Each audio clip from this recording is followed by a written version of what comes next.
অন্ন বস্ত্র সংস্থানের লক্ষ্যে আজও তাঁরা লড়ছেন জীবনের সঙ্গে, লড়ছেন বাঘের সঙ্গেও। আর এইভাবেই লড়তে লড়তে আজ গোটা গ্রামই প্রায় পুরুষ শূন্য হয়ে গেছে। জঙ্গলে মধু কাঁকড়া সংগ্রহ করতে গিয়ে বাঘের আক্রমণে কেউ হারিয়েছেন স্বামী, তো কেউ সন্তান। পরিবারের অর্থ উপার্জনের শেষ সম্বল হারিয়ে দক্ষিণ 24 পরগনার সুন্দরবনের গোসাবার আরামপুরের বাসিন্দারা আজ নিঃস্ব। সরকারি অনুদানের দিকে তাকিয়ে তারা। এই যে বাঘের আক্রমণে অনেকে মারা যাচ্ছে, কোনো সরকারি সাহায্য সুযোগ পেয়েছিলেন? না, কোনো সাহায্য তখন ছিল না এত। এখন যেরকম সরকারি সাহায্য সুযোগ হয়েছে, এখন ওগুলো এত ছিল না, এখন ছিল না। কন্ট্রোলের যা চাল পাই ওই খাই, আর কি করে, নুন ভাত যা যেটা তাই।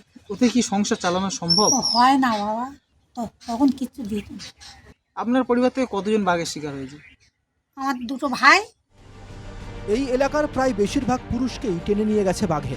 তাঁদের বিধবা স্ত্রীদের নিয়েই এই গোটা গ্রাম। বিধবা পল্লী নামেই চেনেন সকলে।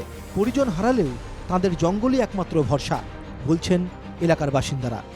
বাবাকে, আমার দাদাকে, আমার চালিমশাইকে, আমার মেসোমশাইকে, তারপরেও আমার জঙ্গলমুখী। জামাই, ওই যে মেয়েটা এসছে না, হ্যাঁ, আমার বড় মেয়ে ওই স্বামীকে নিয়ে। তারপরে জঙ্গলমুখী কেন পেটের দেয়, আমাদের ওই ছাড়া তো অন্য কোনো কাজ হয় না। ওরা এখানেও আছে রাজনীতির কচকচানি।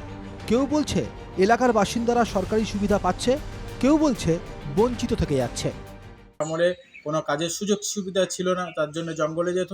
এখন মাননীয় মুখ্যমন্ত্রী মমতা বন্দ্যোপাধ্যায় আসার ফলে বিভিন্ন ভাবে কাজকর্ম সুযোগ সুবিধা হয়েছে।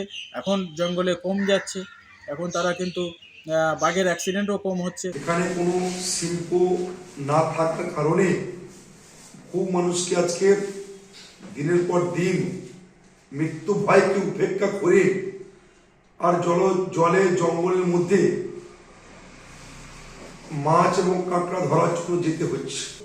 সেই সমস্ত অসহায় পরিবারগুলোর সদস্যগুলো আজকে তারা কিন্তু সরকারি যে পরিষেবা পাওয়ার কথা ছিল সেই সমস্ত পরিষেবা থেকে বঞ্চিত হয়েছে। সুন্দরবনের গোসাবার আরামপুরের বিধবা পাড়ার বেদনা জানা নেই এমনটা নয়, কিন্তু দিন বদলায় না তাদের। তাঁরা সত্যিই বিচ্ছিন্ন দ্বীপের বাসিন্দা। গোসাবা থেকে সৌরভ বিশালের রিপোর্ট, NKTV বাংলা।